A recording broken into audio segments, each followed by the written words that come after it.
Hi friends, welcome back to my channel. If you're new here, my name is Torey and today I am on the Traci Reed Designs blog. So I wanted to share a corresponding video on my YouTube channel to kind of have a visual representation of my blog post. So today I am sharing a walkthrough showing how I use a collection of stickers that Traci Reed has designed, or you could use any company obviously, but for the purpose of this video I will be using Traci Reed products. So I wanted to show how I could use a collection of stickers, and you can use the Ellies as well from the digital kits to create my own sticker sheets and die cuts. Primarily, I will just be walking through how I create sticker sheets only and the steps that I do to go about it. The one thing that I love the most about the stickers that Traci creates for each of her collections is that they're offered both individually and as pre-made sheets. The pre-made sheets make it so easy to create a full sticker sheet in just like a snap of your fingers. It's important to remember before we get into this kind of walkthrough or tutorial or whatever you want to call it, that settings for any die cutting machines may change depending on the paper type that you're using, the sharpness of your blades, just your machine in general. And the Cricut software layouts, I have noticed, can also vary depending on the device that you're using. So for this walkthrough, I will be using weatherproof matte sticker paper from Online Labels, and I'll have that linked in the description box below for you. And I will be using the Autumn Enchantment collection for my sticker sheets, and I'm going to be completing all of these steps on my PC. So the first step that you're going to want to do or, get ready is just kind of figure out what you're wanting to use for your sticker sheets. As I previously mentioned, I do love that Traci creates pre-made sticker sheets. So that's what I'll be using for this video and kind of showing you how I get those set up. I like to use the fussy cut file with no lines for this method.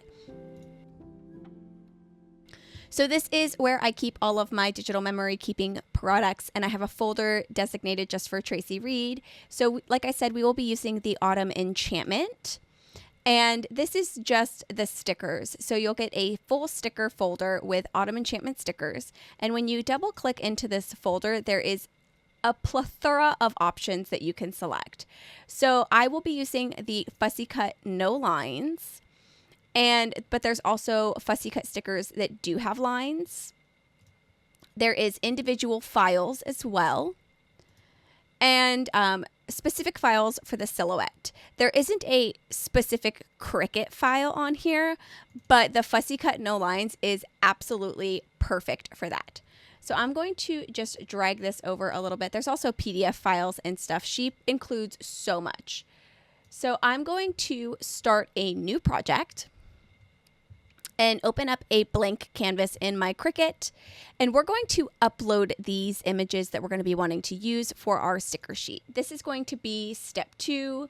So opening design space and then going to the upload feature so that we can upload these designs that we're planning to use for our stickers. You're going to go through a couple of steps when you're uploading an image. As you can see here, I've got these are all like images that I've used to create sticker sheets. So I do this quite a bit. So we're going to click Upload Images. And there is an option to drag and drop files or browse. If you don't already have them pulled up, you can browse through your system and locate those files. I already have these opened up in a browser window. So I'm just going to pull them right over. And I want to have this first one with a little bit of words. So you'll see there's like little phrases and some moons and just adorableness, right?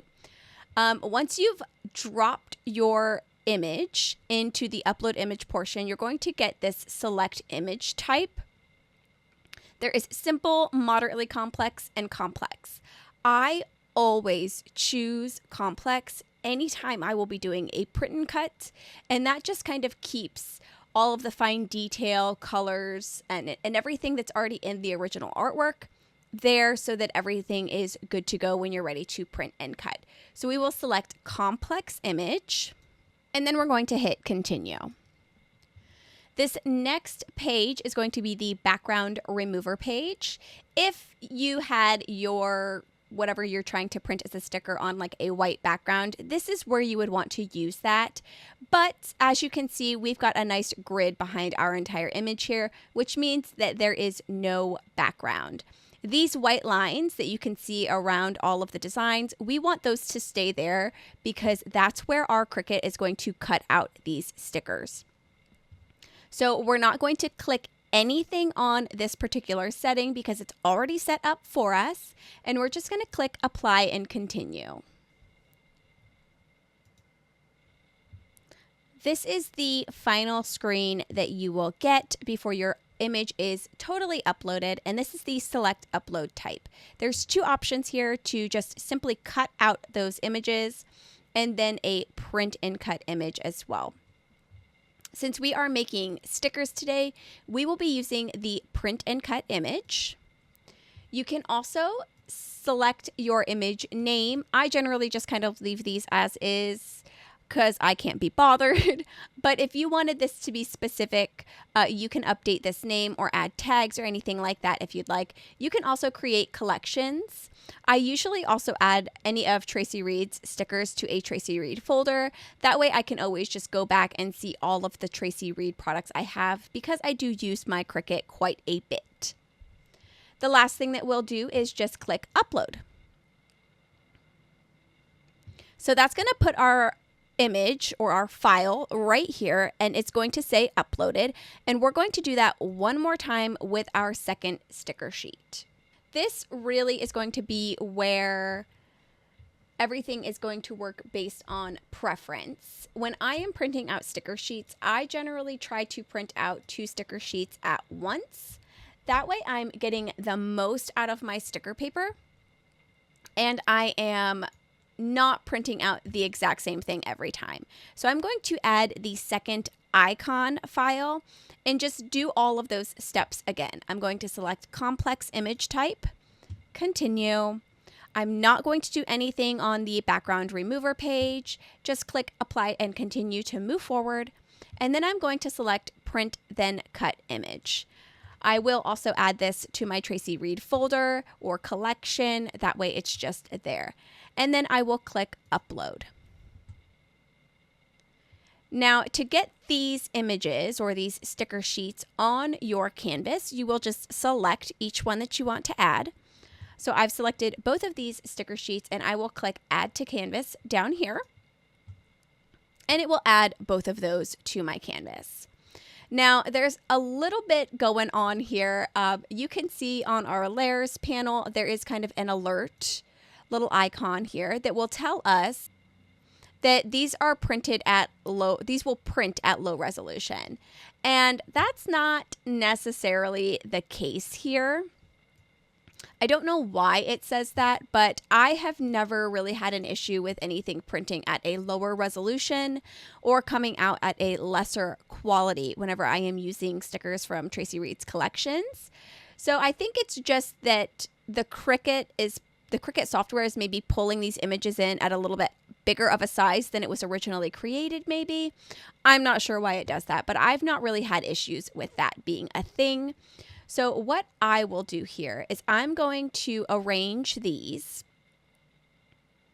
I'm going to align them, and I'm going to align them center vertically. And then make sure I've got a little bit of enough space in between them because I'm going to chop these right down the middle because, like I said, this is going to create 2 separate sticker sheets. So I added a little bit more space, and I'm going to center those vertically again. Then I'm going to rotate these 90 degrees as they're attached or kind of selected together. And then I'm going to come down to the bottom of my panel here, my layers panel, and attach these 2 together. Now you'll see that I have a stop notification over here, and it says that my image is too large for a print and cut. You can click auto resize, but I generally just make the shape as big as it says it needs to be. So it says that the biggest that this can be is 9.29 inches. So I'm just going to come up here and I'm going to put in 9.29 inches in my size portion. And then I've got 5.921, 9.29, so that should be sufficient. There is another little trick that you can do where you open up your shape panels and then just add a rectangle or a square to the screen and unlock the size and make it a rectangle. And that is going to be like best case scenario if you are doing these individually. So you can make a little kind of rectangle here and then paste all of your individual files throughout this rectangle and then attach those all together so they stay in the same spot. But since, like I said, these sticker sheets are already created, we don't necessarily need to do that. So this is all we need to have done. I'm just going to trim everything out just like this. This is the easiest and quickest way to do it. So once we've got everything sized appropriately, we are going to go to Make. It is going to ask you if you want to save this project. This save button will basically save all of your settings that you've already done for these particular stickers. And if you wanted to print them out in the future, if you know that's something that you'll want to do, saving it is definitely going to be the best option for you. This is what this will look like here. This is my Cricut matte kind of template that everything will look like. This is how it will print. And I have print then cut selected, and it's going to be on an 8.5 by 11. So just a regular letter piece of paper. And then we will click continue. So the first thing that we're going to do is send this to our printer. So we will click send to printer, and then this is my printer. I always remove the add bleed setting. It's not really going to do anything on this one because there's a white outline on everything, so it would just kind of extend that white outline. But if there were colors or lines that are going to be cut directly against a color, it would extend that color. I am going to turn on the Use System dialog box. So this is going to allow you to make your own personal settings for how this is printed. And then we will click Print. Once you click Print, it's going to open up the Print System dialog box.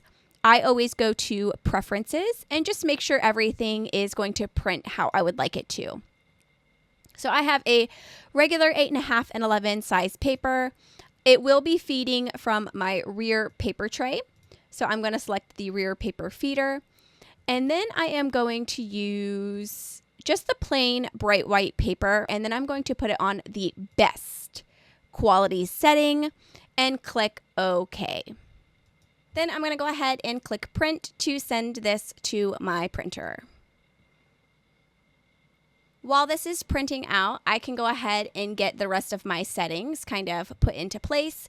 I am actively printing this out, so hopefully you don't hear my printer too much in the background. I have a feeling you'll probably hear my computer because it is super loud, so I am sorry about that, but just in case. So while this is getting printed out, I'm going to set my base material. For any type of kiss cut stickers that I'm going to be doing or creating at any time, I always use the washi sheet setting. So the stickers that we're creating today are going to be kiss cut stickers. But if you were wanting to do kind of die cut stickers where it cuts everything out completely and then you just kind of peel one single sticker from the backing, I would just select whatever weight your sticker paper is. It's usually going to be about light cardstock 65 pound, at least in my experience with the stickers that I have created. I would usually use light cardstock 65 pounds. If I'm wanting to do an actual die cut sticker, but I primarily tend to do kiss cut sticker sheets. So I usually use the washi sheet, and the weatherproof matte sticker paper that I've purchased from Online Labels, that has been this type of sticker paper that has worked best for me without having my Cricut cut through the back of the paper. So once this is good to go, I am going to actually select these settings.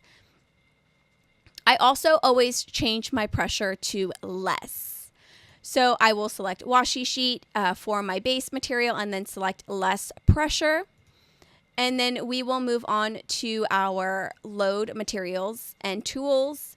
We're just using a plain fine point blade, so whatever came with your machine. And then once this gets set out, we will kind of get everything added into the machine.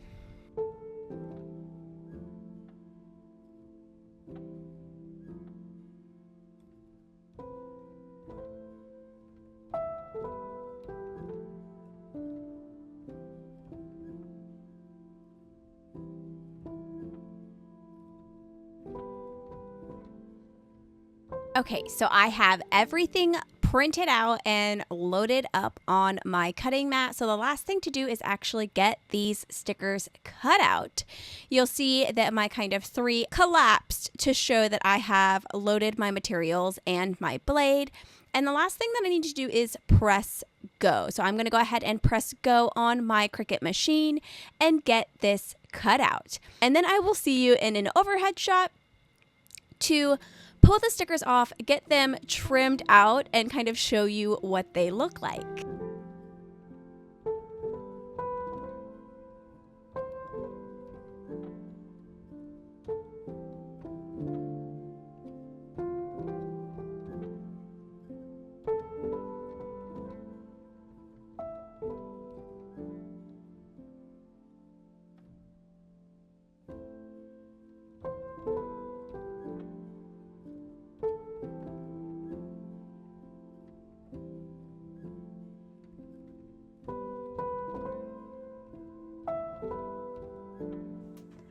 All right, so here is the finished stickers cut off of my machine, but I am going to be just flipping this mat over and rolling it up so that my paper, my sticker paper, stays as flat as possible.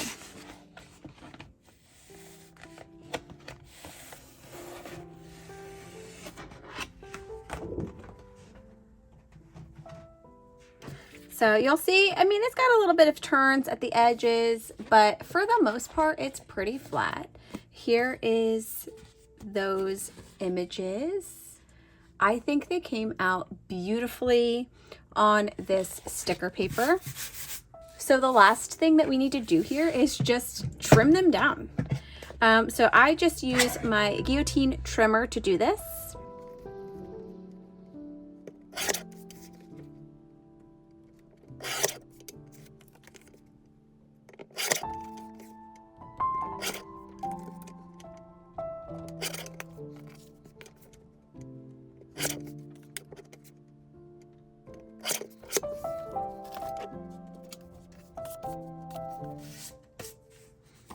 So there is a way to kind of trim these out without needing to cut them yourselves per se and have the Cricut do that for you. If you'd like to see another video on how you can do that, just let me know in the comments below and I can whip one of those up for you as well. So this is the weatherproof matte paper from Online Labels, and it's beautiful. And I just adore it. The paper itself feels so nice. And it is just so gorgeous with Traci's designs. Let me know what your thoughts are in the comments below. And if you found this helpful, I will link the blog post down in the description box if you want to go see the steps laid out in a written format. I wanted to provide both for everybody for this blog post because I feel like sometimes it's easier to have both methods available to you. Thank you so much for joining me today. I hope you have a wonderful rest of your day, and I hope to see you in my next video. Bye!